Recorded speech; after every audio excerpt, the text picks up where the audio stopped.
Hello everyone, I am Priyanka और जो आज की हमारी क्लास रहेगी इस क्लास में एक्सरसाइज 13.1 के जो बचे हुए क्वेश्चन हैं उन्हीं को हम कंप्लीट करेंगे। तो इससे पिछली क्लास में हमारे 10 क्वेश्चन कंप्लीट हो गए थे। तो अगर पिछला वीडियो नहीं देखा है तो इसकी लिंक आपको ऊपर मिल जाएगी, बाकी डिस्क्रिप्शन बॉक्स तो है ही। तो डिस्क्रिप्शन बॉक्स में हमारे सारे चैप्टर कंप्लीट हो चुके हैं, तो सभी की प्लेलिस्ट की लिंक जो है वो डिस्क्रिप्शन बॉक्स में मैं मेंशन करते जा रही हूँ। तो वहां से आप बिल्कुल आराम के साथ कोई भी चैप्टर देख सकते हैं, लेकिन प्लेलिस्ट के थ्रू, क्योंकि प्लेलिस्ट के थ्रू कोई भी चैप्टर देखेंगे तो सारी चीजें लाइन से मिल जाएंगी, आपको ढूंढना नहीं पड़ेगा। ठीक है। और अगर चैनल को सब्सक्राइब नहीं किया अभी तक तो चैनल को सब्सक्राइब जरूर करिएगा, और अगर वीडियो पसंद आता है तो लाइक जरूर करिए। तो क्लास स्टार्ट करेंगे हम। तो यहाँ पर हमने लिया है क्वेश्चन नंबर 11। 10 क्वेश्चन हमारे कंप्लीट हो गए हैं। तो क्वेश्चन नंबर 11 में क्या बोला जा रहा है? A fair die is rolled. तो एक डाई है, उसको रोल कर रहे हैं। तो हमको ये चीज पता है कि एक फेयर डाई मतलब उसमें कोई गड़बड़ नहीं हुई है, उसमें जो 6 नंबर होते हैं वही नंबर्स हैं। ठीक है। अब फेयर डाई रोल्ड, हमको ये चीज पता है कि एक डाई को अगर रोल करेंगे तो उसमें टोटल आउटकम क्या क्या होते हैं? 1 2 3 4 5 6। ओके, ठीक है। तो सैंपल स्पेस की बात हो गई यहाँ पे।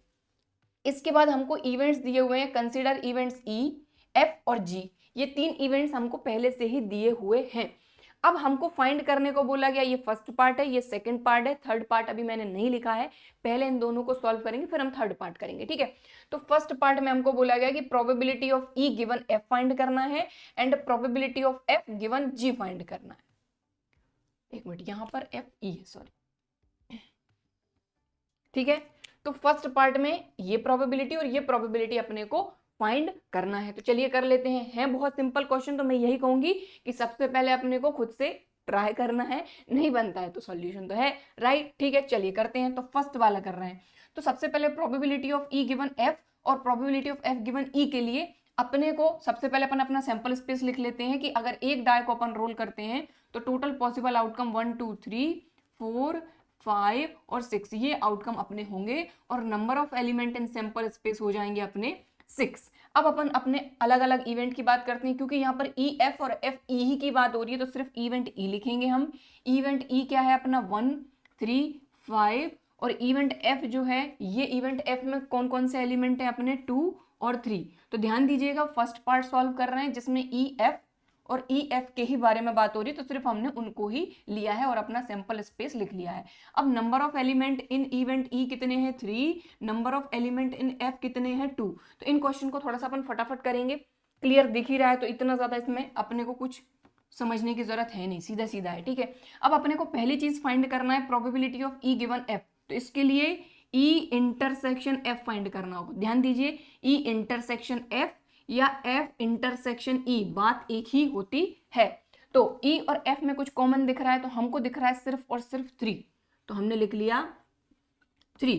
तो ई इंटरसेक्शन एफ या फिर एफ इंटरसेक्शन ई में सिर्फ एक ही एलिमेंट है। ठीक है। तो number of element in E intersection F या एफ इंटरसेक्शन ई एक ही एलिमेंट है, तो वो या फिर लिख लीजिए कि number of element in E intersection F कितने एलिमेंट है? सिर्फ और सिर्फ एक है। बस अब सीधा सीधा अपने को फाइंड करना है। तो पहली चीज अपने को एक मिनट, प्रोबेबिलिटी भी पहले फाइंड करनी पड़ेगी। तो probability of E intersection F find करते हैं, और यही प्रोबेबिलिटी रहेगी एफ इंटरसेक्शन ई की। तो ये प्रोबेबिलिटी क्या रहेगी? Number of element in F intersection E. तो इसमें कितने एलिमेंट है? Intersection F, F intersection E में कितने एलिमेंट है? 1 है। और टोटल पॉसिबल आउटकम यानी सैंपल स्पेस में कितने एलिमेंट है? 6 है। ठीक है, क्लियर। अब प्रोबेबिलिटी ऑफ ई फाइंड कर लेते हैं, प्रोबेबिलिटी ऑफ एफ फाइंड करेंगे। तो ई की प्रोबेबिलिटी फाइंड करने के लिए ई में कितने एलिमेंट है? 1 2 3 ओवर टोटल पॉसिबल आउटकम 6। और प्रोबेबिलिटी ऑफ एफ फाइंड कर लेते हैं, तो एफ में कितने एलिमेंट हैं? 2 ओवर टोटल पॉसिबल आउटकम 6। ठीक है, क्लियर। तो ये चीज तो खैर आप अभी तक 10 क्वेश्चन कर चुके हैं, तो उनमें अपन ने कई जगह ये चीज करी है, तो अपन पूरा पूरा फॉर्मूला नहीं लिख रहे हैं, सिर्फ थोड़ा सा डायरेक्ट कर रहे हैं। लेकिन अगर आप कर रहे हैं और सॉल्यूशन आपको पूरा सॉल्व करके बताना है तो पूरा पूरा सॉल्व करना है जैसे अभी तक अपन करते आए। ओके, चलो। तो अब प्रोबेबिलिटी फाइंड करेंगे किसकी? ई की, जब गिवन हो अपने को एफ। इसके लिए फॉर्मूला क्या होता है? Probability of E intersection F upon, अब जो गिवन होता है वो डिवाइड में आता है, तो प्रोबेबिलिटी ऑफ एफ। देखो, ई की प्रोबेबिलिटी फाइंड करना, एफ गिवन हो तो एफ गिवन है तो एफ डिवाइड में आएगा, तो इसके लिए वैल्यू रख दो probability of E intersection F. तो ई इंटरसेक्शन एफ की प्रोबेबिलिटी क्या है? 1/6। और एफ की प्रोबेबिलिटी कहाँ है? एफ की प्रोबेबिलिटी ये रही 2/6। 6 से 6 कैंसिल, 1/2 आ गई प्रोबेबिलिटी। क्लियर। अब प्रोबेबिलिटी फाइंड करेंगे किसकी? एफ की, जब गिवन ई हो। ध्यान दीजिए, एफ की प्रोबेबिलिटी जब गिवन ई हो, तो इसके लिए फॉर्मूला क्या रहेगा? Probability of F intersection E upon, अब गिवन देखो एफ की प्रोबेबिलिटी फाइंड करनी है, ई गिवन हो तो प्रोबेबिलिटी ऑफ ई वैल्यू रख दो, तो एफ इंटरसेक्शन ई की प्रोबेबिलिटी, एफ इंटरसेक्शन ई की प्रोबेबिलिटी है 1/6 अपनी, अपॉन ई की प्रोबेबिलिटी अपन ने अभी फाइंड करी 3/6, तो ये अपन ने लिख दिया 3/6, 6 से 6 कैंसिल, 1/3 आ गई इसकी प्रोबेबिलिटी। तो फर्स्ट पार्ट में अपने को इसकी प्रोबेबिलिटी पूछी थी, ये आ गई 1/2, और इसकी प्रोबेबिलिटी पूछी थी, ये आ गई 1/3। बात क्लियर हो गई। अब अपन चलते हैं सेकंड पार्ट पे। सेकंड पार्ट में किसकी बात हो रही है, ई जी और जी ई इन दोनों की ही बात हो रही है। तो देखो सैंपल स्पेस तो अपना यही रहेगा पूरे क्वेश्चन के लिए, तो सैंपल स्पेस अपन दोबारा नहीं लिख रहे हैं, ठीक है। अपन ई की बात करते हैं, तो इवेंट ई क्या है अपना, ई अपना है 1 3 5, और इसके बाद एक मिनट, अपना इवेंट जी क्या है अपना 2 3 4 5। बात समझ में आ गई क्लियरली, एक मिनट यार, ये ठीक है।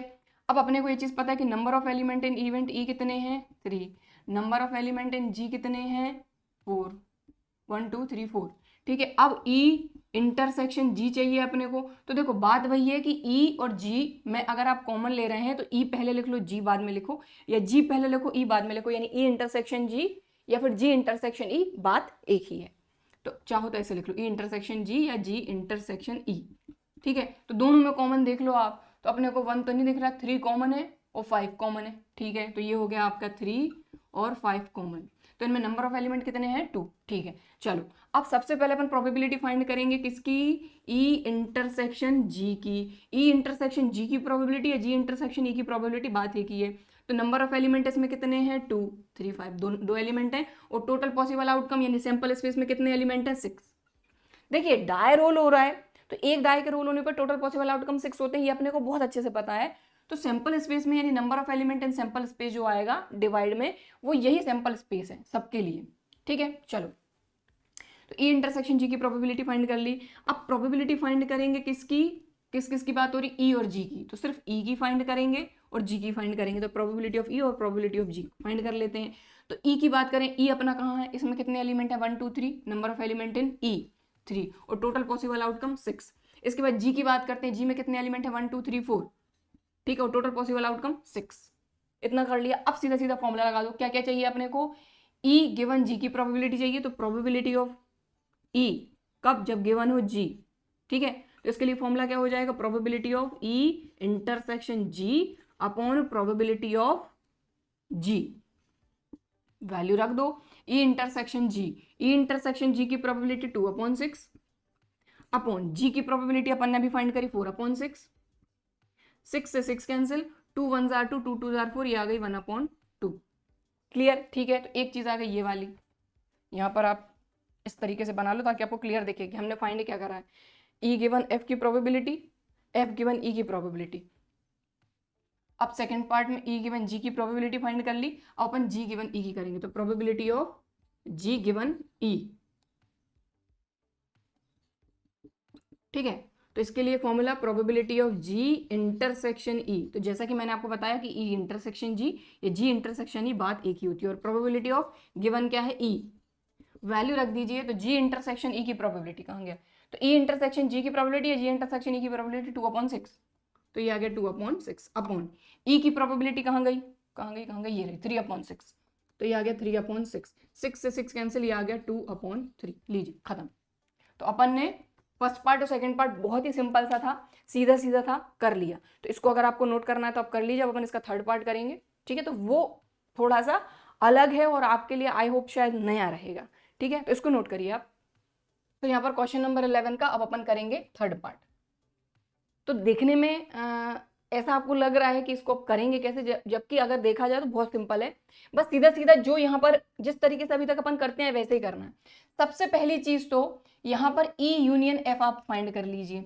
तो यहाँ पर हमने उठाया ई यूनियन एफ, तो ये समझ लीजिए कि ये अपना एक पूरा का पूरा एक इवेंट की तरह अपने लिए काम करेगा। तो ई यूनियन एफ मतलब ई और एफ के सारे एलिमेंट, देखिए इंटरसेक्शन नहीं है, ध्यान दीजिएगा, है ना। ये फाइंड करना है और ये फाइंड करना है, दोनों फाइंड करना है। सबसे पहले इसकी बात कर रहे हैं, तो यहाँ पर है ई यूनियन एफ। तो आपको दो सेट का यूनियन फाइंड करते आता है, दोनों के एलिमेंट्स पूरे एक साथ अपन ऐड करके लिख देते हैं। तो ये रहा ई और ये रहा एफ। तो ई और एफ के दोनों के एलिमेंट और जो डबल मतलब जैसे यहाँ पर 3 और 3 है तो 3 को हम दोबारा से नहीं लिखेंगे, तो 1 3 5 और 2 3, 1 3 5 2 3, ये टोटल एलिमेंट है किसके, ई के और एफ के। लेकिन क्योंकि जो डबल दोबारा से आता है उसको सिर्फ हम एक ही बार लिखते हैं, तो ये हो जाएगा 1 2 3 5। समझ में आ गई बात? तो ये हो गया 1 2 3 5।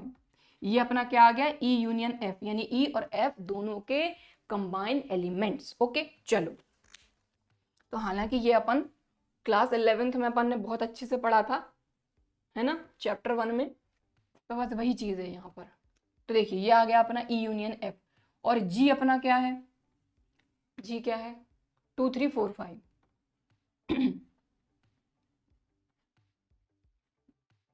तो ये पूरा का पूरा, ये आप ये मत देखिए कि ये ई यूनियन एफ है, आप ये समझ के चलिए कि ये पूरा का पूरा एक अपना कोई इवेंट है, ठीक है। जैसे अपना यहाँ ई होता था, यहाँ एफ होता था, तो ये समझ लीजिए एक पूरा का पूरा एक इवेंट है। अब देखिए अपने को क्या फाइंड करना है, ई यूनियन एफ की प्रोबेबिलिटी फाइंड करना है जब गिवन हो जी, ठीक है।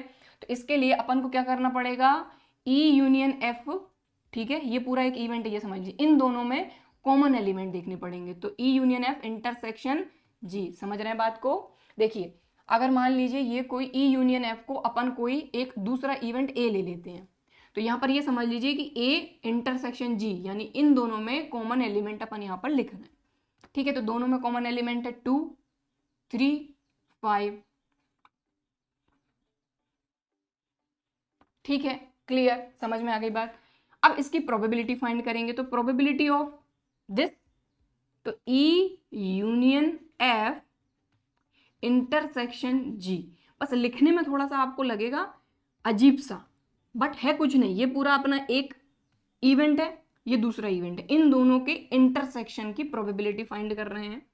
तो अपने को ये चीज पता है कि E union F intersection G में कितने एलिमेंट हैं, 1 2 3, ठीक है।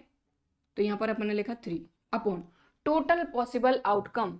तो अपना जो इवेंट है, आई मीन अपना जो रैंडम एक्सपेरिमेंट है वो क्या है, a fair die is rolled, तो एक डाई को रोल कर रहे हैं, तो टोटल पॉसिबल आउटकम कितने हैं, 6। तो यहाँ पे सैंपल स्पेस भी अपने को लिखना था, अपन ने लिखा नहीं, यहाँ लिख लेते हैं, या फिर हाँ ये सैंपल स्पेस अपना क्या रहेगा 1 2 3 4 5 6, तो number of element in sample space कितने हैं, 6, ठीक है।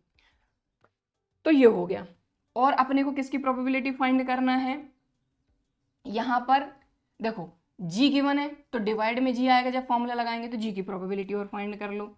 तो जी की प्रोबेबिलिटी फाइंड करेंगे तो जी में कितने एलिमेंट है, 1 2 3 4 ओवर टोटल पॉसिबल आउटकम 6, बस।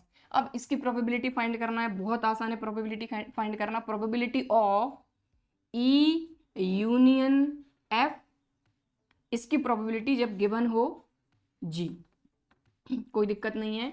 तो प्रोबेबिलिटी ऑफ ई यूनियन जी, यानी ये और ये इन दोनों का इंटरसेक्शन, ई यूनियन जी के साथ इंटरसेक्शन किसका, sorry E union F G, upon given जो होता है वो डिवाइड में आता है, प्रोबेबिलिटी ऑफ जी। बात समझ में आ रही है? देखो लिखने में थोड़ा सा आपको ऐसा लग सकता है स्टार्टिंग में कि यार क्या लिख रहे हैं, क्योंकि अभी तक आपको कोई एक इवेंट ई या एफ इस तरीके से लिखते आए, लेकिन अब यहाँ पर पूरे के पूरे ई की जगह पे या एफ की जगह पे यहाँ पर ई यूनियन एफ आ गया, तो इसको एक किसी एक इवेंट की तरह ही अपने को ट्रीट करना है, बस, और कुछ भी नहीं है, कॉन्सेप्ट अपना वही चल रहा है, ठीक है। देखो तो इसकी प्रोबेबिलिटी फाइंड करना है जब गिवन हो जी, तो दिस इंटरसेक्शन दिस, तो दिस इंटरसेक्शन दिस अपॉन जो गिवन होता है वो यहाँ आ गया। अब इसकी वैल्यू रख दो, दैट्स इट। तो ई यूनियन एफ इंटरसेक्शन जी की प्रोबेबिलिटी अपन ने फाइंड करी 3/6 अपॉन जी की प्रोबेबिलिटी आई है 4/6, 6 से 6 कैंसिल, ये आ गई 3/4, लीजिए। तो प्रोबेबिलिटी ऑफ किसकी, ई यूनियन एफ गिवन जी, इसकी प्रोबेबिलिटी आ गई अपनी 3/4, ठीक है। तो ये वाला जो पार्ट है ना अपना, ये वाला हो गया। अब ये इसी में एंड करके इसकी प्रोबेबिलिटी पूछी है, तो इसकी भी प्रोबेबिलिटी ऐसे ही फाइंड करना है। तो ध्यान दीजिए, अब यहाँ पर किसकी बात हो रही है अपने, ई इंटरसेक्शन एफ, तो यहाँ पर सैंपल स्पेस अपना यही रहेगा, अपन ने सबसे पहले ई इंटरसेक्शन एफ फाइंड करना है और जी फाइंड करना है, ठीक है ना। तो जी तो अपने को दिया ही हुआ है पहले से, सिर्फ ई इंटरसेक्शन एफ। अब यहाँ पे देखो जो इसमें था ये यूनियन था, तो मतलब दोनों के कंबाइन एलिमेंट्स, इंटरसेक्शन में क्या होता है कॉमन एलिमेंट, तो ई और एफ के कॉमन एलिमेंट देख लो, ई और एफ में कॉमन एलिमेंट सिर्फ और सिर्फ एक ही है, 3। देखो 1 3 5 और 2 3 में एक ही एलिमेंट है, 3 कॉमन, ठीक है। तो number of element in E intersection F, कितने एलिमेंट हैं, सिर्फ एक, ठीक है। जी में अपने 2 3 4 5, 2 3 4 5, इसमें नंबर ऑफ एलिमेंट इन जी कितने हैं, 4। अब क्योंकि अपने को प्रोबेबिलिटी फाइंड करनी है इसकी, जब गिवन हो जी तो इन दोनों का इंटरसेक्शन भी तो फाइंड करना रहेगा। तो कॉन्सेप्ट वही है, यहाँ पर कोई भी चीज आ जाए उससे अपने को देख के घबराना नहीं है, अपने को बस इतना देखना है कि अपना कॉन्सेप्ट क्या कह रहा है। तो अपने को इसकी प्रोबेबिलिटी फाइंड करना, जब ये गिवन हो तो इन दोनों का इंटरसेक्शन भी पहले अपने को फाइंड करना होगा। तो देखिए ई इंटरसेक्शन एफ अपना एक इवेंट है, इसका और जी का इंटरसेक्शन, इन दोनों का इंटरसेक्शन क्या रहेगा, दोनों में देख लो कॉमन, दोनों में कॉमन है 3, ठीक है। तो number of element in E intersection F intersection G, इसमें कितने एलिमेंट है, एक ही एलिमेंट है। बस अब प्रोबेबिलिटी फाइंड कर देते हैं, तो अपने को इसकी प्रोबेबिलिटी लगेगी और गिवन जी इसकी प्रोबेबिलिटी लगेगी, इन दोनों की प्रोबेबिलिटी लगेगी, लगा फाइंड कर लेते हैं। तो probability of E intersection F intersection G तो E intersection F intersection G में कितने एलिमेंट हैं, 1, और टोटल पॉसिबल आउटकम 6, ठीक है। सैंपल स्पेस में 6 एलिमेंट है। और प्रोबेबिलिटी ऑफ किसकी फाइंड करेंगे, जी की। तो जी में कितने एलिमेंट है, 4 ओवर टोटल पॉसिबल आउटकम 6। अब अपन सीधा अपना फॉर्मूला लगा देते हैं जो अपने को फाइंड करना है। तो अपने को फाइंड क्या करना है, probability of E intersection F जब गिवन हो अपने को जी, इसकी प्रोबेबिलिटी फाइंड करना है जब जी गिवन हो। तो जिसकी प्रोबेबिलिटी फाइंड करना है और कुछ गिवन हो तो इन दोनों का इंटरसेक्शन की प्रोबेबिलिटी ऊपर आती है।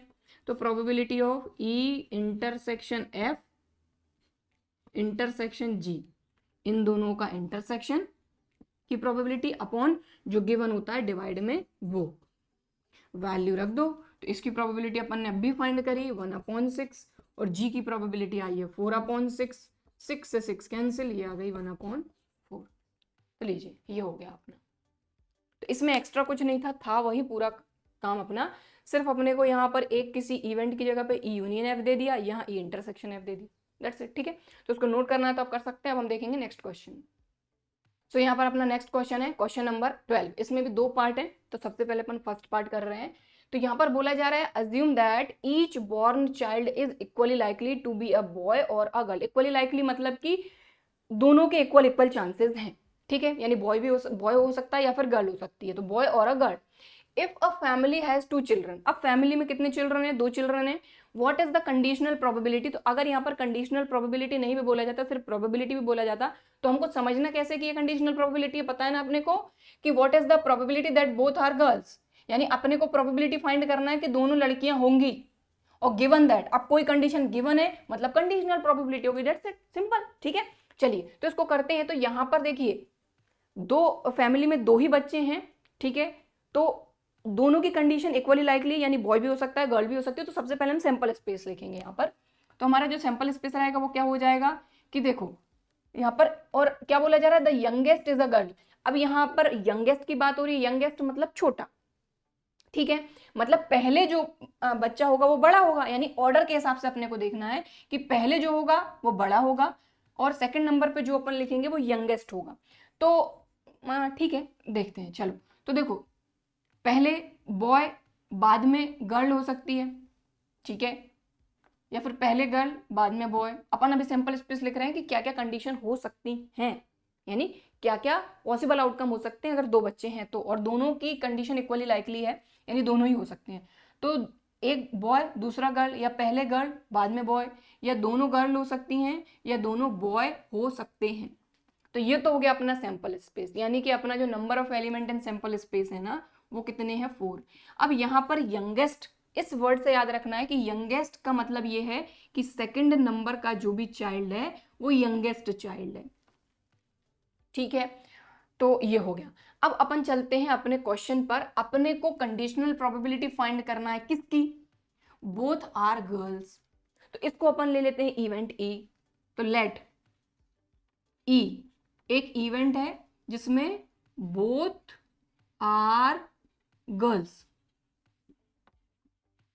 और बोथ आर गर्ल्स का मतलब ये है कि इसमें अपना ये सिर्फ आएगा, बोथ आर गर्ल्स, ठीक है। इसकी प्रोबेबिलिटी फाइंड करनी है और अपने को गिवन क्या है, given that first the youngest is a girl.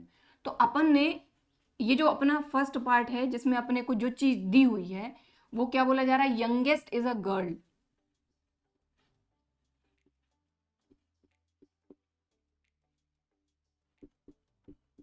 तो यंगेस्ट का मतलब जो सेकंड नंबर पे है, समझ रहे हैं बात को, तो सेकंड नंबर पे गर्ल होना चाहिए। तो सेकंड नंबर पे गर्ल कौन कौन से अपने पास आउटकम है, एक तो ये वाला और एक ये वाला, यंगेस्ट।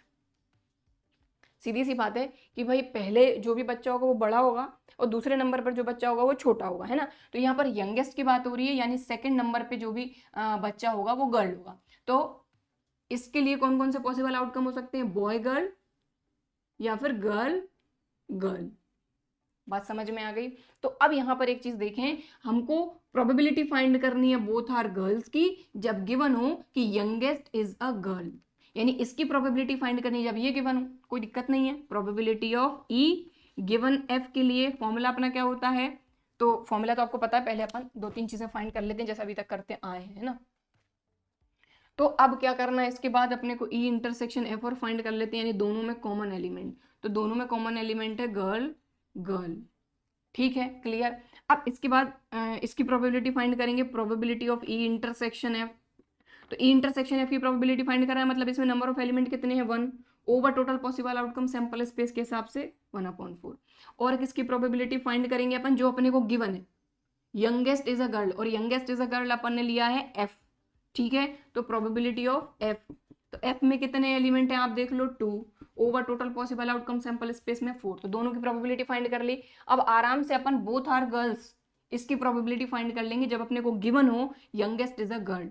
तो probability of E given F, इसके लिए प्रोबेबिलिटी फाइंड कैसे करेंगे, ई intersection F upon probability of F, clear, ठीक है। तो ई इंटरसेक्शन एफ की प्रोबेबिलिटी है अपनी 1/4, इसकी है अपनी 2/4, 4 से 4 कैंसिल हो गया, तो probability of E given F आ गई अपनी 1/2। लीजिए, तो कहने का मतलब ये है कि दोनों ही लड़कियां होंगी, ठीक है, क्योंकि फैमिली में 2 ही चिल्ड्रन हैं। तो कहने का मतलब ये कि दोनों ही लड़कियां होंगी उसकी प्रोबेबिलिटी बतानी है, तो दोनों ही लड़कियां होंगी उसकी प्रोबेबिलिटी हाफ है, क्लियर, समझ में आ गई बात। चलो अब फर्स्ट हो गया, सेकंड भी यहीं कर ही लेते हैं।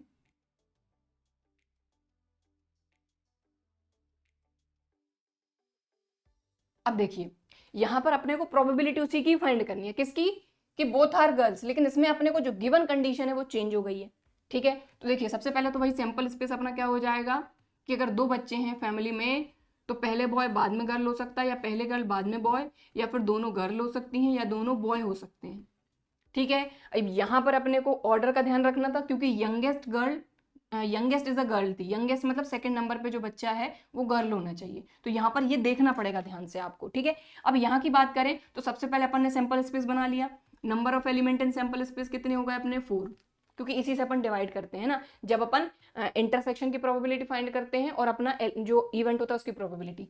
अब यहाँ पर अपने को प्रोबेबिलिटी किसकी फाइंड करनी है, अपन ने इस इवेंट ई ले चुके हैं कि probability that both are girls, और बोथ आर गर्ल्स अपना इवेंट ई ले रहे हैं अपन, बोथ आर गर्ल्स। तो ये अपन ने भी पिछले क्वेश्चन में भी देख चुके हैं कि इसी की ही प्रोबेबिलिटी फाइंड करनी है दोनों जगह, लेकिन जो गिवन कंडीशन है वो दोनों जगह चेंज हो गई है, ठीक है। और अपन ने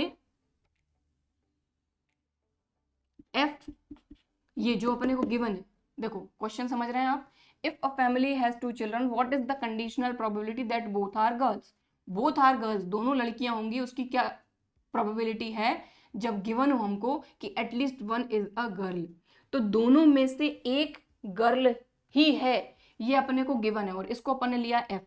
तो देख लो एटलीस्ट यानी कम से कम एक गर्ल तो होगी ही दोनों बच्चों में से, तो एक बॉय एक गर्ल या गर्ल बॉय या दोनों गर्ल, तो एटलीस्ट यानी कम से कम एक गर्ल, दोनों भी गर्ल हो सकती हैं। तो एटलीस्ट एटमोस्ट ये वर्ड्स का नॉलेज होना हमको जरूरी है, ठीक है। चलो ये हो गया।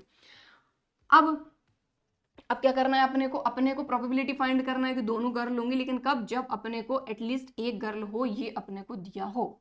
तो number of element in event E अपने को पता है एक है, और number of element in number of element in F ये 3 है। अब अपने को ई इंटरसेक्शन एफ भी फाइंड करना ही है, तो ई इंटरसेक्शन एफ फाइंड कर लो। भाई ई और एफ दोनों में कॉमन क्या है, तो ई और एफ दोनों में कॉमन सिर्फ और सिर्फ एक ही एलिमेंट है, गर्ल गर्ल। तो number of element in E intersection F ये हो गया 1। ठीक है, अब प्रोबेबिलिटी फाइंड करेंगे, प्रोबेबिलिटी फाइंड करेंगे ई इंटरसेक्शन एफ की। तो ई इंटरसेक्शन एफ की प्रोबेबिलिटी फाइंड करने के लिए ई इंटरसेक्शन एफ में एलिमेंट कितने हैं, 1, और total possible outcome sample space में 4।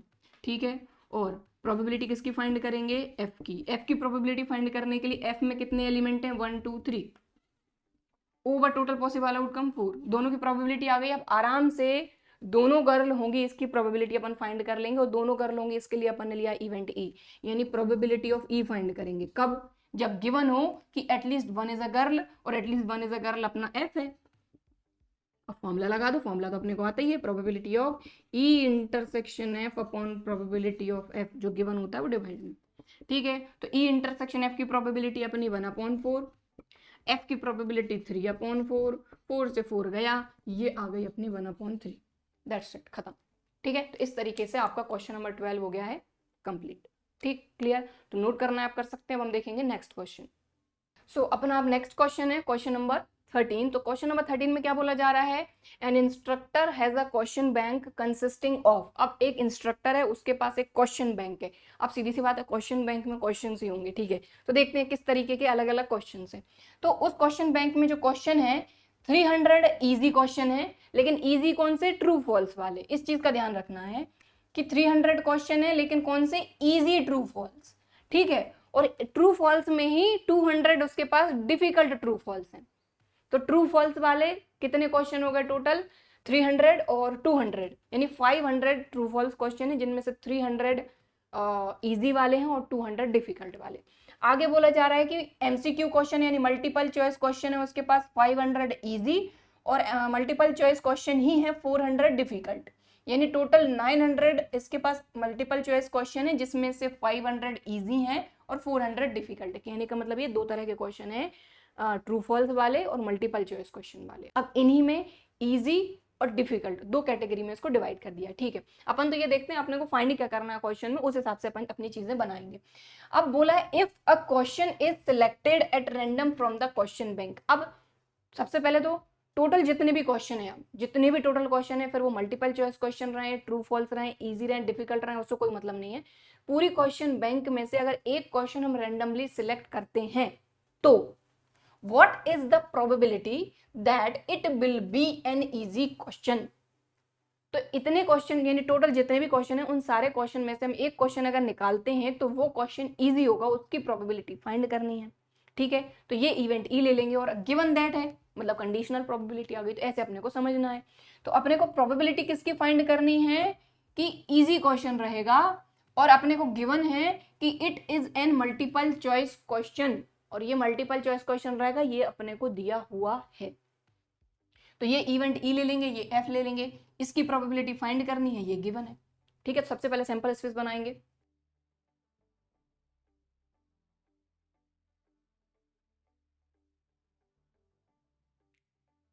तो जो अपनी क्वेश्चन बैंक है उसमें जितने भी टोटल क्वेश्चन रहेंगे, उतने ही क्वेश्चन अपने सैंपल स्पेस में रहेंगे, वही अपना सैंपल स्पेस के नंबर ऑफ एलिमेंट्स हो जाएंगे। ठीक है, तो अपने पास कितने क्वेश्चन है, 300 इजी ट्रू फॉल्स हैं और 200 डिफिकल्ट ट्रू फॉल्स हैं, तो टोटल 500 ट्रू फॉल्स हैं प्लस, लेकिन अपने को तो पूरा क्वेश्चन चाहिए। 500 इजी एमसीक्यू हैं और 400 अपने पास डिफिकल्ट एमसीक्यू हैं। तो सभी को आप ऐड करेंगे तो ये हो जाएगा 500 500 और 400 1400। ठीक है, तो number of element in sample space हो जाएंगे 1400। ठीक है, तो ये जरूरी होता है, इसलिए फाइंड करते हैं number of element in sample space, ये होगा 1400। अब बात करते हैं कि अपने को फाइंड क्या करना है और गिवन क्या है। तो अपन इवेंट ई ले लेते हैं कि let E be the event. E event वो है जिसकी प्रोबेबिलिटी अपन फाइंड करेंगे। ठीक है, कि जो सिलेक्टेड क्वेश्चन रहेगा आपका, सिलेक्टेड क्वेश्चन इज इजी, तो सिलेक्टेड क्वेश्चन इजी, और एफ वो इवेंट ले लेते हैं जो अपने को गिवन है, गिवन दैट क्वेश्चन जो सिलेक्टेड क्वेश्चन रहेगा वो मल्टीपल चॉइस क्वेश्चन रहेगा। देखो यहाँ पर मैंने एमसीक्यू लिख दिया, अब आपको पता तो है कि एमसीक्यू का मतलब क्या होता है, मल्टीपल चॉइस क्वेश्चन। ठीक है, तो एफ क्या है अपना, कि जो सिलेक्टेड क्वेश्चन है वो क्या रहेगा, इज मल्टीपल चॉइस क्वेश्चन। ठीक है, बात समझ में आ गई। अब आपको ये चीज बहुत अच्छे से पता है कि क्या पता है कि इजी जो क्वेश्चन है अपने को, देखो प्रोबेबिलिटी किसकी फाइंड करनी है, ई की फाइंड करनी है जब एफ गिवन हो। ठीक है, यानी एफ की प्रोबेबिलिटी तो अपने को फाइंड करनी ही पड़ेगी, और ई इंटरसेक्शन एफ की प्रोबेबिलिटी, तो ई इंटरसेक्शन एफ और फाइंड कर लेते हैं। तो ई इंटरसेक्शन एफ मतलब दोनों में कॉमन। तो अब अगर दोनों की कॉमन की बात करें तो ई इंटरसेक्शन एफ मतलब कि इजी मल्टीपल चॉइस क्वेश्चन।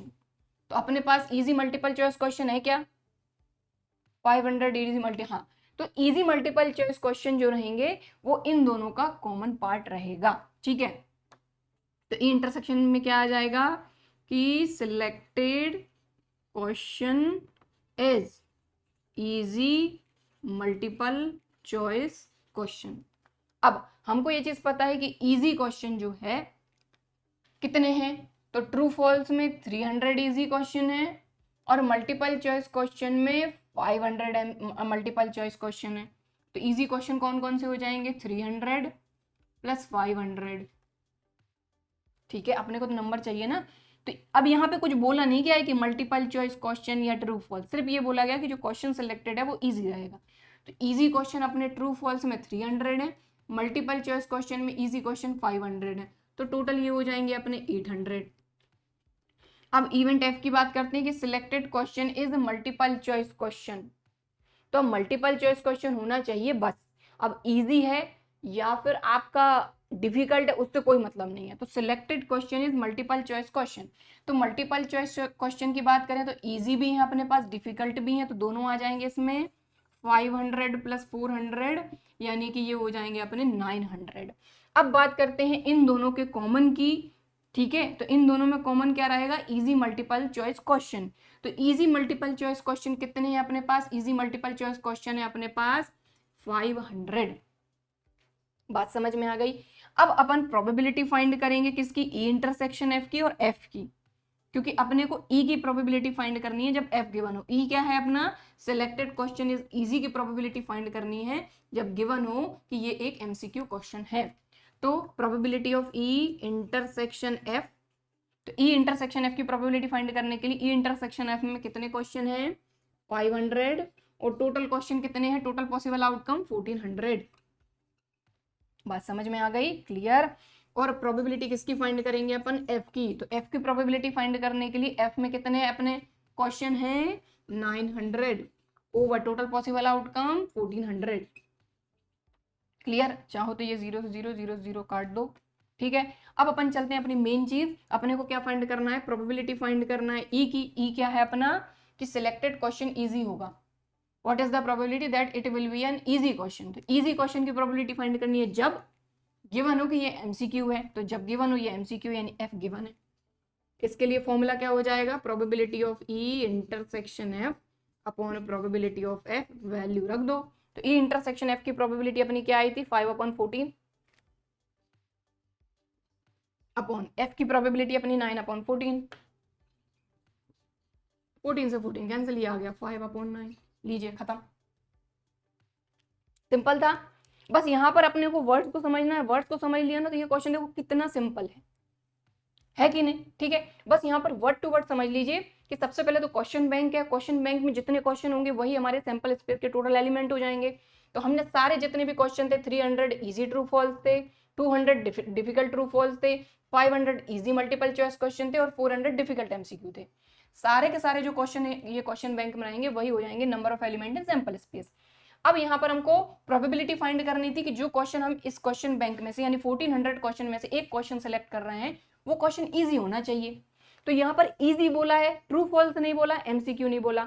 तो हमने देखा कि इजी क्वेश्चन कौन कौन से हैं, 300 easy true false, 500 easy multiple choice question. Easy होने चाहिए क्योंकि यहाँ पर स्पेसिफिक नहीं बोला है कि ट्रू फॉल्स है या मल्टीपल चॉइस क्वेश्चन है, तो ये इजी क्वेश्चन हो गए। फिर इसके बाद इन्होंने बोला कि गिवन दैट क्या है कि ये एमसीक्यू है। अब सिर्फ एमसीक्यू है, यहाँ पर एमसीक्यू इजी है या डिफिकल्ट है ये नहीं बोला, तो दोनों आएंगे इसमें, इजी वाला भी आएगा, डिफिकल्ट वाला भी आएगा, एमसीक्यू। ठीक है, इसके बाद सीधी सी बात है कि इसकी प्रोबेबिलिटी फाइंड करनी, जब ये गिवन हो तो इन दोनों के इंटरसेक्शन की जरूरत पड़ेगी। देखा हमने इंटरसेक्शन, मतलब कि इजी एमसीक्यू इसका इंटरसेक्शन हो जाएगा। तो हमको ये क्लियर दिख रहा है कि इजी एमसीक्यू कितने हैं, 500। बस फिर आपको पता ही है क्या करना है, ठीक है। चलिए, तो उसको नोट करना है तो आप कर सकते हैं। हम देखेंगे नेक्स्ट क्वेश्चन। तो नेक्स्ट क्वेश्चन, क्वेश्चन नंबर 14। तो क्वेश्चन नंबर 14 में क्या बोला जा रहा है, देखते हैं अपन। यहाँ पर बोला है गिवन दैट, तो गिवन दैट स्टार्टिंग में ही बोल दिया गया है। गिवन दैट मतलब कि ये अपना इवेंट एफ रहेगा जो अपने को गिवन है, मतलब ये कंडीशन गिवन है, मतलब कंडीशनल प्रोबेबिलिटी फाइंड करना है अपने को। गिवन क्या है कि two numbers appearing on throwing two die are different. तो देखिए, दो डाई को थ्रो कर रहे हैं, इससे अपने को ये क्लियर हो रहा है। तो दो डाई को जब थ्रो करते हैं तो टोटल पॉसिबल आउटकम कितने होते हैं, 36। अब सारे आउटकम आप लिख सकते हैं हालांकि, लेकिन लिखने की जरूरत क्या है, अपने को क्या चाहिए, number of element in sample space. और अपने को पता है कि दो डाई को जब अपन थ्रो करते हैं तो उसमें टोटल पॉसिबल आउटकम 36 होते हैं। तो बस इतना अपन लिख लेंगे कि क्योंकि हम दो डाई को थ्रो कर रहे हैं तो टोटल पॉसिबल आउटकम 36 होंगे। और गिवन दैट वाला जो इवेंट है वो ये है कि दो डाई को जब थ्रो कर रहे हैं तो दोनों पे जो नंबर आ रहे हैं वो डिफरेंट है, सेम नहीं है। कहने का मतलब क्या हुआ कि ये जो हमको गिवन है ना, इसमें 1 1 2 2 3 3 4 4 5 5 6 6, सिर्फ ये इनको हटा के बाकी सारे जो आउटकम है वो सारे आएंगे, ठीक। चलो, तो सबसे पहले तो अपन और आगे देखते हैं क्या बोला जा रहा है, फाइंड द प्रोबेबिलिटी। और प्रोबेबिलिटी अपने को इस इवेंट की फाइंड करना है कि जब दो डाई को अपन थ्रो कर रहे हैं तो दोनों पे जो नंबर आ रहा है उनका सम 4 है, ठीक। चलो करते हैं। तो थ्रोइंग टू डाइस, जब दो डाइस को थ्रो करते हैं तो number of element in sample space कितने हो जाएंगे अपने, 36। अब 36 क्या क्या एलिमेंट रहेंगे ये आपको पता है, क्लास 10th में भी हमने पढ़ा था, 11th में भी पढ़ा है, ठीक है। इतने हमारे सैंपल स्पेस के टोटल एलिमेंट रहेंगे, क्योंकि इसकी हमको जरूरत लगेगी लगेगी। अब बात करते हैं कि हमको प्रोबेबिलिटी जिसकी फाइंड करनी है उसको हम इवेंट ई ले लेंगे, और जो हमको गिवन है उसको हम इवेंट एफ ले लेंगे, ठीक है। तो let event E find the probability of the event, the sum of the numbers on the dice is 4।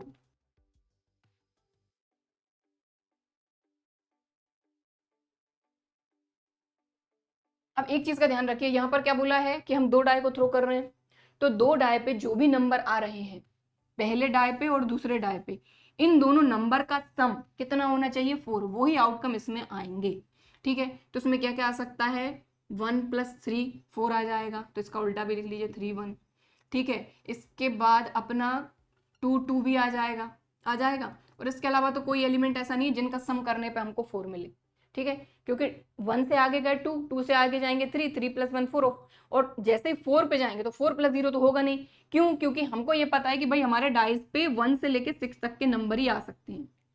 1 से लेके 6 तक नंबर आ सकते हैं, 0 तो आएगा नहीं। तो 4 + 0 4 होता है, मगर हमारे डाइस पे 0 नंबर तो होता ही नहीं है, ठीक है।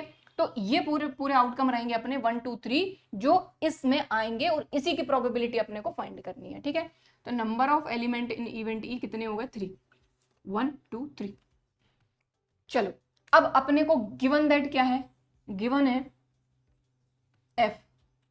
एफ में क्या बोला है, two numbers appearing on throwing two die are different, यानी कि दो डाई को जब थ्रो कर रहे हैं उन पे जो भी नंबर आ रहे हैं वो डिफरेंट है। डिफरेंट का मतलब अलग अलग, कहने का मतलब क्या हुआ कि 1 1 नहीं होगा, 2 2 नहीं होगा, 3 3 नहीं होगा, 4 4 नहीं होगा, 5 5 नहीं होगा, और 6 6 नहीं होगा। बस इसके अलावा जो भी आउटकम है वो सारे हो सकते हैं। तो जो डिफरेंट नहीं है उनको देख लो, सबसे पहले आसान तरीका, तो डिफरेंट नहीं है, सेम सेम है। कितने आउटकम है, 1 2 3 4 5 6, और टोटल पॉसिबल आउटकम कितने होते हैं जब हम दो डाई को थ्रो करते हैं, 36। तो 36 में से आप माइनस कर दो 1 2 3 4 5 6, तो जो भी बचेगा वो टोटल पॉसिबल आउटकम रहेंगे जो कि एफ में रहेंगे। तो आप चाहो तो इनके अलावा जो भी आउटकम है वो आप एफ में लिख सकते हो यहाँ पर, ठीक है। चाहो तो लिख सकते हो, लेकिन लिखने की जरूरत नहीं है। हमको सिर्फ चाहिए कि number of element in F कितने हो जाएंगे, टोटल आउटकम हो जाएंगे 36, जिसमें से सिर्फ ये जो सेम है उनको माइनस कर दो, 1 2 3 4 5 6, तो 30। क्लियर। तो आई होप आपको बात समझ में आई होगी। एक बार और क्लियर कर रही हूँ, समझ में जिनको आ गया वो वीडियो को आगे बढ़ा के देख सकते हैं, ठीक है। देखिए, एफ जो है, जो गिवन है अपने को, उसमें ये बोला है कि जब दो डाई को हम थ्रो कर रहे हैं तो दो डाई को थ्रो करने पे दोनों पे सेम नंबर नहीं आना चाहिए, नंबर आर डिफरेंट, अलग अलग होने चाहिए। तो हमने ये देखा कि सेम नंबर तो 1 1 2 2 3 3 4 4 5 5 6 6 सिर्फ इतने ही हैं। तो इनको छोड़ के बाकी जो भी रहेंगे वो डिफरेंट रहेंगे। ठीक है, तो कहने का मतलब क्या हुआ कि टोटल 36 आउटकम होते हैं जब दो डाई को हम थ्रो करते हैं। तो 36 में से जो सेम वाले हैं वो माइनस कर दो तो आपको number of element in F मिल जाएंगे। अब इसके अंदर आप लिखोगे 30 आउटकम, टाइम लग जाएगा, टाइम वेस्ट क्यों करना। ठीक है, हमको पता तो है कि कितने एलिमेंट आएंगे एफ में। ठीक है, चलो तो ये हो गया। अब अपने को चाहिए कॉमन एलिमेंट। तो अब आप बोलेंगे मैडम इसके अंदर हमने एलिमेंट नहीं लिखे, हम कॉमन कैसे देखेंगे। तो भाई सिंपल सी चीज है कि इसके अंदर वो सारे एलिमेंट आएंगे लेकिन किसको छोड़ के, अगर दोनों पे सेम है। तो आप ये देखें कि यहाँ पर ये भी डिफरेंट है, ये भी डिफरेंट है, सिर्फ ये सेम है, मतलब ये वाला एलिमेंट हमारे एफ में नहीं आएगा। तो दोनों में कॉमन देखना है तो 1 3 और 3 1 दोनों में कॉमन आ जाएगा। कॉमन मतलब इंटरसेक्शन। तो ई इंटरसेक्शन एफ इसमें आ जाएगा अपना 1 3 और 3 1। तो इस तरीके से थोड़ा सा अपने को दिमाग लगा के काम करना है। तो अब number of element in E intersection F कितने हो गए 2। बस इतना काम कर लिया। अब आगे का काम आपको पता है क्या करना है, हमको प्रोबेबिलिटी फाइंड करना है ई इंटरसेक्शन एफ की। तो ई इंटरसेक्शन एफ की प्रोबेबिलिटी फाइंड करने के लिए इसमें कितने एलिमेंट है, number of element 2 over total possible outcome 36। ठीक है, इसके बाद प्रोबेबिलिटी फाइंड करना है एफ की, क्योंकि एफ गिवन है ना, एफ की प्रोबेबिलिटी। तो एफ में कितने एलिमेंट है टोटल 30 ओवर टोटल 36। भाई एफ के number of element 30 over total possible outcome 36। इतना क्लियर हो गया। अब अपन फाइंड कर लेंगे आराम से अपनी प्रोबेबिलिटी। तो प्रोबेबिलिटी ऑफ इवेंट ई की प्रोबेबिलिटी फाइंड करनी है, sum of numbers on the die is 4 जब गिवन हो अपने को एफ। तो probability of E intersection F upon probability of F, value रख दो। ई इंटरसेक्शन एफ की प्रोबेबिलिटी 2 अपॉन 36 अपॉन 30 अपॉन 36, 36 से 36 कैंसिल हो गया, 2 अपॉन 30 यानी 1 अपॉन 15। क्लियर। तो यहाँ पर probability of E given F जो है ये आ गई 1 अपॉन 15।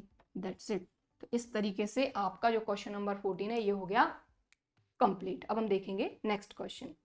तो नेक्स्ट क्वेश्चन, क्वेश्चन नंबर 15। तो बड़ा ही अच्छा क्वेश्चन है ये। ठीक है, अभी थोड़ा सा अलग क्वेश्चन आया है ये इस एक्सरसाइज में। तो चलिए करते हैं इसको। बस वर्ड टू वर्ड समझते जाइए, यहाँ पर देखते जाइए क्या बोला जा रहा है और करते जाइए, कोई दिक्कत नहीं आने वाली। क्या बोला है, consider the experiment throwing a die.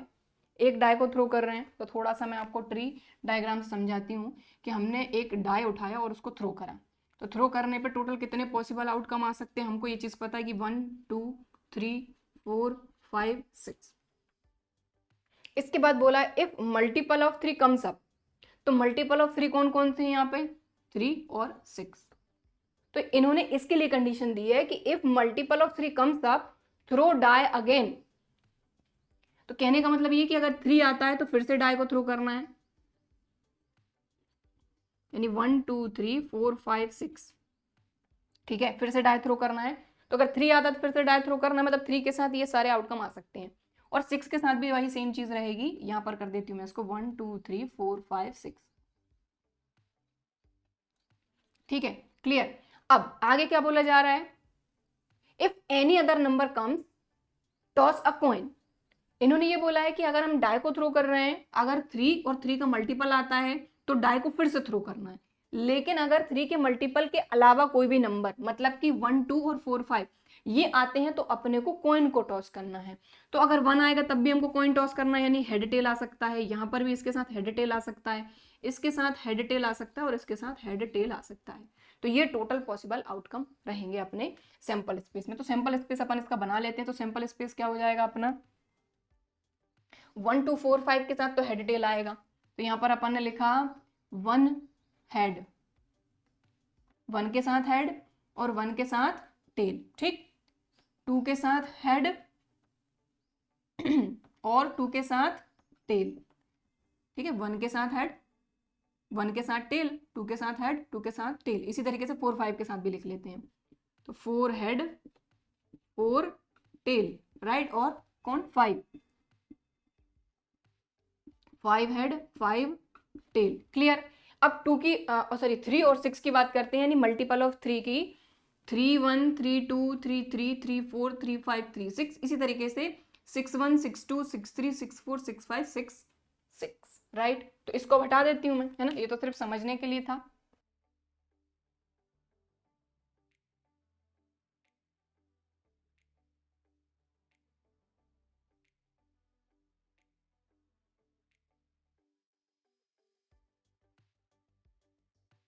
तो ये अपना सैंपल स्पेस, और सैंपल स्पेस में नंबर ऑफ एलिमेंट कितने हैं, 20 आप काउंट कर सकते हैं। चलिए अब अपन आगे की बात करते हैं कि अपने को फाइंड करना है, find the conditional probability of the event this. इसकी प्रोबेबिलिटी फाइंड करना है और अपने को गिवन है ये।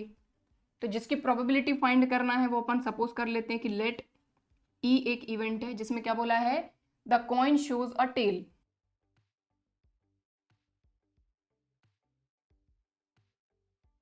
और अपने को गिवन क्या है, given that at least one die shows a 3।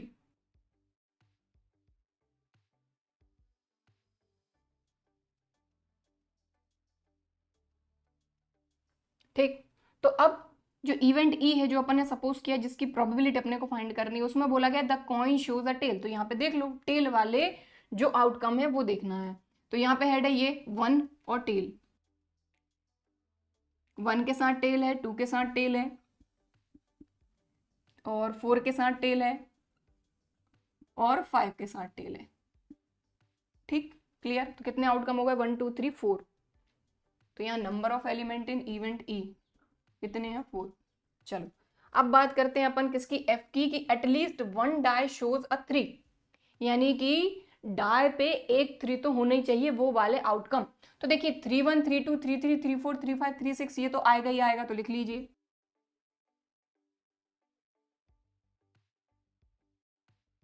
ठीक है, और इसके अलावा देख लीजिए 6 1 6 2 6 3 आएगा इसमें। ठीक है, एक डाई 3 शो करना चाहिए वो सारे आउटकम। तो number of element in F कितने हैं, 1 2 3 4 5 6 7। ठीक, अब इसके बाद देखो बिल्कुल प्रॉपर स्टेप बाय स्टेप चलिए, कहीं पर कोई भी गलती नहीं होगी। अब अपने को ई इंटरसेक्शन एफ फाइंड करना है। तो ई इंटरसेक्शन एफ यानी ई और एफ में कॉमन, आप देखिए तो सीधी सी बात है इनमें कुछ भी कॉमन नहीं आने वाला। क्यों, क्योंकि यहां पर देखिए ई में आपके वो सारे एलिमेंट हैं जिनमें टेल है, और यहां पर वो सारे एलिमेंट हैं जिनमें किसी एक डाई पे 3 है। तो कहीं पर भी कॉमन आने का कोई चांस नहीं है, मतलब इसके अंदर कोई भी एलिमेंट नहीं रहेगा, या फिर इसको हम 5 से भी शो करते हैं। तो number of element in E intersection F ये कितने हो जाएंगे, 0। तो इस तरह की चीज आप पहले भी इससे कर चुके हैं। चलिए तो ई इंटरसेक्शन ऑफ एफ आ गया। अब अपने को प्रोबेबिलिटी फाइंड करनी है ई इंटरसेक्शन एफ की। तो probability of E intersection F, तो ई इंटरसेक्शन एफ की प्रोबेबिलिटी फाइंड करने के लिए ई इंटरसेक्शन एफ में कितने एलिमेंट हैं, 0, और टोटल पॉसिबल आउटकम अपने सैंपल स्पेस में है 20। तो ये हो गया 0। ओके ठीक है, अब अपन किसकी प्रोबेबिलिटी फाइंड करेंगे, अपने एफ की, जो गिवन है, गिवन है ना F, at least one die show a 3। तो एफ में कितने एलिमेंट हैं, एफ कहाँ गया, ये कितने एलिमेंट हैं इसमें, 7, ओवर टोटल पॉसिबल आउटकम कितने, 20। आ गई दोनों की प्रोबेबिलिटी। अब अपन किसकी प्रोबेबिलिटी, ई की प्रोबेबिलिटी फाइंड करेंगे। ई मतलब the coin shows the tail की प्रोबेबिलिटी, कब, जब अपने को गिवन हो कि at least one die shows a 3। तो नाउ प्रोबेबिलिटी ऑफ ई कब, जब गिवन हो एफ, फॉर्मूला वही same, E intersection F upon probability of F. तो वैल्यू रख दो, दैट्स इट। तो ई इंटरसेक्शन एफ की प्रोबेबिलिटी आई थी 0 अपॉन 7 अपॉन 20, ये हो जाएगा 0, खत्म। क्लियर, ठीक है, तो नोट कर लीजिए इसको। अब करेंगे नेक्स्ट क्वेश्चन। तो यहाँ पर अब हमारे लास्ट के 2 क्वेश्चन बचे हुए हैं इस एक्सरसाइज के, और यहाँ पर हमको चूज द करेक्ट ऑप्शन बताना है। तो ऑप्शन मैंने नहीं लिखे, सॉल्व कर लेंगे, ऑप्शन अपने आप पता चल जाएगा। चलिए देखिए, तो यहाँ पर क्या बोला जा रहा है कि if probability of A this, probability of B this, then this, इसकी वैल्यू अपने को पता करना है। तो अपने को पता है कि probability of A given B की अगर बात करें तो फॉर्मूला क्या हो जाएगा, probability of A intersection B upon probability of B, जो गिवन होता है डिवाइड में आता है, वैल्यू रखो। तो probability of A intersection B तो अपना एज इट इज है, प्रोबेबिलिटी ऑफ बी अपने को दिया हुआ है 0, और समथिंग अपॉन 0 यानी कि ये डिफाइन नहीं होगा, नॉट डिफाइंड, राइट। ठीक है, तो ऑप्शन देख लेते हैं इसमें क्या है। तो देखिए ए ऑप्शन है इसका 0, बी है हाफ, सी है नॉट डिफाइंड, एंड डी है 1, यानी इसका करेक्ट ऑप्शन जो रहेगा ये रहेगा अपना सी।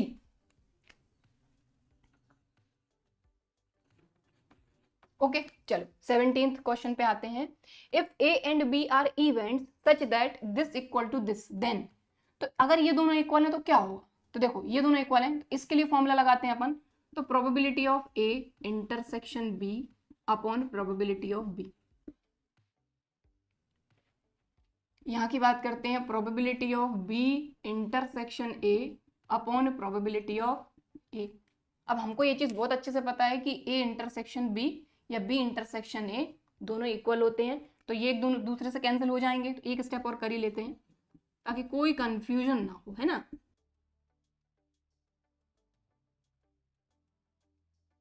तो जैसा कि मैंने बताया कि A intersection B intersection A दोनों एक ही बात होती है, तो ए इंटरसेक्शन बी और यहाँ बी इंटरसेक्शन ए को इंटरसेक्शन बी लिख लिया, ये दोनों एक दूसरे से कैंसिल हो गए। ठीक है, बचा क्या, 1 probability of B equal to 1 probability of A, cross multiply कर दीजिए तो यह आ जाएगा probability of A equal to probability of B.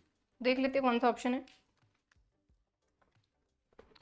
तो देखिए ए है, ए तो नहीं है, बी भी नहीं है, सी भी नहीं है, डी है, probability of A equal to probability of B. तो करेक्ट ऑप्शन जो रहेगा वो रहेगा डी। ठीक है, तो लीजिए इसको नोट करना है तो बिल्कुल आप वीडियो को पॉज करके नोट कर सकते हैं। बाकी इस क्वेश्चन के साथ ही भाई हमारी जो एक्सरसाइज थी 13.1 ये कंप्लीट हो गई है, और आई होप कि हमने इस एक्सरसाइज में जो क्वेश्चन समझे हैं ये आपको बिल्कुल अच्छी तरीके से समझ में आए होंगे, वीडियो भी पसंद आया होगा। अगर वीडियो पसंद आया है तो लाइक ज़रूर करना है, और अगर अभी तक चैनल को सब्सक्राइब नहीं किया है तो इसी तरह के वीडियोज़ के लिए चैनल को सब्सक्राइब ज़रूर करिए। चलिए फिर मिलते हैं अगले वीडियो में, तब तक के लिए बाय एंड थैंक यू।